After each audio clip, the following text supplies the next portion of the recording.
Good morning friends. आज का हमारा टॉपिक है टिश्यू। तो चैप्टर टिश्यू से कुछ टॉपिक और इस टिश्यू को समझने की कोशिश करेंगे आज। जितने भी ऑर्गेनिजम्स होते हैं वो किससे बने होते हैं? These are made up of cells. अब वो ऑर्गेनिज्म है वो एक सेल से बना हुआ है, बहुत सारे सेल से बना हुआ है, उसके ऊपर बेस्ड उसको अलग अलग नाम दिए जाते हैं। जैसे यूनिसेल्युलर ऑर्गेनिज्म किससे बना हुआ है? सिंगल सेल से बना हुआ है। सिंगल सेल ही उसके सारे फंक्शन करेगा। तो ऐसे सेल को हम क्या बोल देते हैं? यूनिस। या ऐसे ऑर्गेनिज्म को हम क्या बोल देते हैं? जिनमें सिंगल सेल होता है, एक ही सेल से पूरा ऑर्गेनिज्म बना हुआ है, उसको हम क्या बोलते हैं? Unicellular organism. इस पिक्चर में कुछ यूनिसेल्युलर ऑर्गेनिज्म दिखाई दे रहे हैं। सबसे पहला यूनिसेल्युलर ऑर्गेनिज्म है पैरामीशियम। दूसरा ऑर्गेनिज्म यहां हमें दिखाई दे रहा है, दिस इज अमीबा। तीसरा ऑर्गेनिज्म दिखाई दे रहा है हमें बैक्टीरिया। चौथा ऑर्गेनिज्म दिखाई दे रहा है हमें यीस्ट। ये सारे ही ऑर्गेनिज्म यूनिसेल्युलर ऑर्गेनिज्म है। यूनिसेल्युलर मीन्स सिंगल सेल से बने हुए हैं। इनका जो भी फंक्शन होना है वो किससे होना है? सिंगल सेल से होना है। ऐसा ही एक यूनिसेल्युलर ऑर्गेनिज्म है अमीबा। किससे बना हुआ है? ये सिंगल सेल से बना हुआ है। इसके अंदर जो मूवमेंट होती है वो किससे हो रही है? सिंगल सेल से। जो ये फूड को इनटेक कर रहा है, खाना खा रहा है, वो भी किससे खा रहा है? सिंगल सेल से। रेस्पिरेशन हो रहा है, जो गैसेस एक्सचेंज हो रही है, गैसेस अंदर जा रही है और बाहर जा रही है, वो किससे जा रही है? सिंगल सेल से। एक्सक्रीशन भी किससे हो रहा है? सिंगल सेल से। तो जितने भी लाइफ सपोर्टिंग एक्टिविटीज है अमीबा के अंदर, सिर्फ वो किससे हो रही है? सिंगल सेल से। ये स्ट्रक्चर है अमीबा का। इस स्ट्रक्चर में अगर आप देखेंगे तो सिर्फ ये किससे बना हुआ है? एक सेल से बना हुआ है, सिंगल सेल से। इसके अंदर जो खाना जा रहा है, यहाँ पे ये दिखाई दे रहा है, ये खाना इसके अंदर जा रहा है, तो वो भी कौन ले रहा है? ये खाना सिंगल सेल ले रहा है। इसमें जो मूवमेंट होगा, ये चलेगा, जो फूड के पास जाएगा या इधर उधर रोटेट कर रहा है, वो किसकी वजह से कर रहा है? Of single cell. तो मूवमेंट सिंगल सेल की वजह से हो रही है।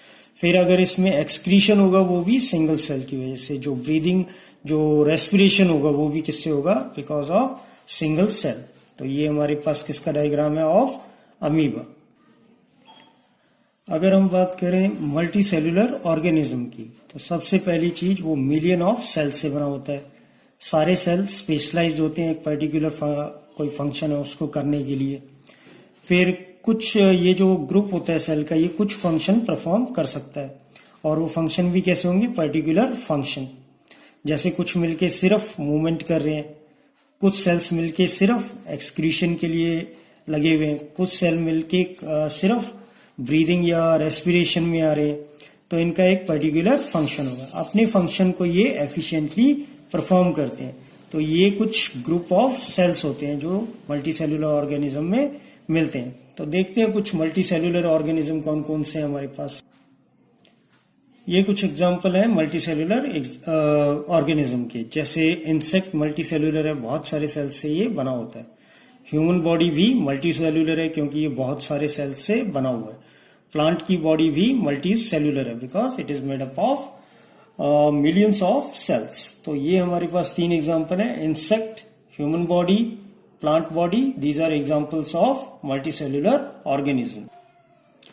अगर हम ह्यूमन बींग्स का एग्जांपल लेके चलते हैं, तो ह्यूमन बींग्स के अंदर क्या है? अलग अलग सेल्स पाए जाते हैं। जैसे मसल सेल्स है, वो किस में हेल्प करेगा? For movement. मूवमेंट के लिए कौन हेल्प कर रहा है? Muscle cells. ये स्मूथ मसल सेल्स है जो कहाँ पे मिलेंगे? ह्यूमन बॉडी के अंदर। इनका काम क्या है? ये कॉन्ट्रैक्ट होंगे और रिलैक्स होंगे। ये स्मूथ मसल सेल्स है, ये कॉन्ट्रैक्ट और रिलैक्स होंगे। इसी की वजह से क्या होती है? मूवमेंट होती है। इसके बाद आता है नर्व सेल, और नर्व सेल क्या करता है? मैसेज को ह्यूमन बॉडी में एक जगह से दूसरी जगह लेके जाता है। तो ये एक सेल है और ये क्या करता है? एक ग्रुप ऑफ सेल बना लेता है और उससे क्या करता है? मैसेज को ट्रांसमिट करता है। मतलब ये क्या कर रहा है? एक पर्टिकुलर फंक्शन को अप्लाई कर रहा है और उस फंक्शन को ये एफिशिएंटली करता है। जो भी मैसेज आता है उसको एक जगह से दूसरी जगह पहुंचा देता है। तो ये स्पेशलाइज्ड है इसके अंदर। ये नर्व सेल का स्ट्रक्चर है, और ये नर्व सेल का स्ट्रक्चर क्या करता है? मैसेज को, इंफॉर्मेशन को एक पार्ट से दूसरे पार्ट में ले जाएगा। तो ये एक सेल है, ऐसे बहुत सारे सेल ज्वाइन करके क्या बना देते हैं, नर्वस टिश्यू बना देते हैं। नेक्स्ट एग्जांपल है जो मल्टी सेलुलर ऑर्गेनिज्म में ब्लड। ब्लड क्या करता है, ट्रांसपोर्ट करता है ऑक्सीजन को, फूड को, हार्मोन को और वेस्ट मटेरियल को बॉडी के एक पार्ट से दूसरे पार्ट में। ये भी क्या है, इसके सेल्स होते हैं, ब्लड के सेल्स होते हैं, ग्रुप बना लेते हैं, वो क्या बना देते हैं, ब्लड के टिश्यू को बना देते हैं। वो जो ब्लड सेल है और ब्लड टिश्यू है वो लगभग कुछ इस टाइप का दिखाई देता है। ये क्या है, ब्लड, ये अपने वेसल के अंदर ब्लड टिश्यूज है। ओके, अगर हम दूसरे मल्टीसेलुलर ऑर्गेनिज्म जिसको हम बोलते हैं प्लांट सेल की बात करें तो उसके अंदर कुछ अगर एक एग्जांपल लेके चलें तो कौन सा है वो हमारे पास, वास्कुलर टिश्यू। वो क्या करता है, ट्रांसपोर्ट करता है, वास्कुलर टिश्यू में फ्लोएम और जाइलम आते हैं और वो ट्रांसपोर्ट करते हैं फूड और वाटर को प्लांट में एक पार्ट से दूसरे पार्ट की ओर। इस डायग्राम में एक प्लांट टिश्यू दिखाया हुआ है जिसमें वास्कुलर टिश्यू हमें नजर आएंगे। प्लांट के जो वास्कुलर टिश्यू है, जाइलम और फ्लोएम। जाइलम और फ्लोएम बेसिकली क्या चीज ट्रांसपोर्ट करते हैं, वाटर और फूड। अगर हम जाइलम की बात करें तो ये स्पेशलाइज्ड टिश्यू होता है जो वाटर को ट्रांसपोर्ट करता है एक पार्ट से दूसरे पार्ट में प्लांट के, जबकि फ्लोएम जो टिश्यू होता है वो ट्रांसपोर्ट करता है फूड को प्लांट के एक पार्ट से दूसरे पार्ट में। जो मल्टीसेलुलर ऑर्गेनिज्म होते हैं अगर हम उनकी बात करें तो वो क्या शो करते हैं, division of labour. Division of labour show करेंगे। सेल्स सेम फंक्शन करेंगे, उनको एक साथ ज्वाइन कर देंगे। वो मतलब ऐसे सेल्स होंगे जो एक साथ रहेंगे और सेम फंक्शन को परफॉर्म करेंगे। बॉडी के एक पर्टिकुलर जगह पे मिलेंगे, पर्टिकुलर फंक्शन को परफॉर्म करेंगे और इन्हीं क्लस्टर ऑफ सेल्स को हम क्या नाम दे देते हैं, टिश्यू। टिश्यू को इस तरीके से अरेंज और डिजाइन किया जाता है कि वो अपनी हाईएस्ट एफिशिएंसी के साथ काम कर सके, मतलब बहुत अच्छा काम कर सके वो। एग्जाम्पल ऐसे टिश्यूज है हमारे पास, ब्लड, फ्लोएम और मसल सेल्स। ब्लड हमने देख चुके हैं, फ्लोएम और मसल सेल्स को प्रीवियस टॉपिक में हम देख चुके हैं। तो जो मल्टी सेलुलर ऑर्गेनिज्म है उसमें डिवीजन ऑफ लेबर नजर आएगा। इस डिवीजन ऑफ लेबर को समझते हैं with the help of diagram.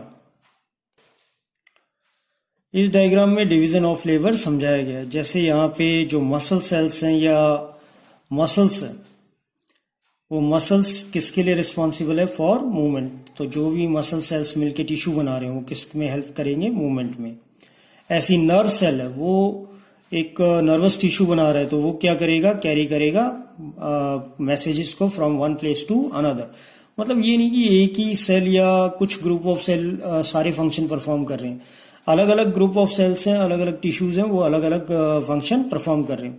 जैसे ब्लड क्या ट्रांसपोर्ट करेगा, food, oxygen, hormones, waste material body के एक जगह से दूसरी जगह। ऐसी बॉडी में बहुत सारे टिश्यूज हैं, जो बहुत सारे टिश्यूज मिलके ऑर्गन बना रहे हैं और वो ऑर्गन क्या कर रहे हैं, डिफरेंट स्पेसिफिक और पर्टिकुलर काम कर रहे हैं। तो ये जो सेल्स हैं आपस में मिल रहे हैं, सेल्स मिलके क्या बना रहे हैं, टिश्यू बना रहे हैं। तो इन सब से जो हमारे पास टिश्यू की डेफिनेशन निकल के आ रही है, तो हम क्या बोल रहे हैं, टिश्यू क्या है, एक ग्रुप ऑफ सेल है। और ये जो सेल्स हैं इनका स्ट्रक्चर कैसा है, बिल्कुल सेम है। ये सारे क्या करते हैं, इनका जो फंक्शन है वो एक पर्टिकुलर फंक्शन है, सिर्फ एक ही टाइप का फंक्शन वो परफॉर्म करेंगे। और यही सेल्स जितने भी हैं आपस में मिलके टुगेदर कोई भी काम को परफॉर्म करेंगे। तो ये हमारे पास डेफिनेशन है ऑफ टिश्यू। एक टिश्यू को देख लेते हैं। टिश्यू है क्या, सिंपल कॉम्बिनेशन और क्लस्टर ऑफ सेल्स और group of cells. Similar structure रहेगा, फंक्शन पर्टिकुलर रहेगा, एक ही टाइप का फंक्शन करेंगे और सारे मिलके काम करते हैं। अगर हम यहाँ पे टिश्यूज का स्ट्रक्चर देखते हैं तो ये सारे कैसे हैं, बिल्कुल सेम हमें नजर आएंगे। दूसरी चीज इनका फंक्शन भी कैसा रहेगा, बिल्कुल सेम। ये जो हमने टिश्यू लिया है ये किसका लिया है, ऑफ ब्लड का टिश्यू लिया है। तो ब्लड सेल्स ये कंबाइन हो रहे हैं, एक जैसे दिखाई दे रहे हैं, एक जैसा ये फंक्शन करेंगे ट्रांसपोर्ट का, और ये अपने फंक्शन में एफिशिएंट होंगे और सारे मिलके काम करेंगे। तो आज का ये टॉपिक था, समझने की कोशिश कर रहे थे हम टिश्यू क्या होते हैं। कुछ एग्जाम्पल से हमने इसको समझा। Thank you very much. Next में कुछ और टिश्यू के पार्ट देखेंगे, प्लांट और एनिमल टिश्यूज को।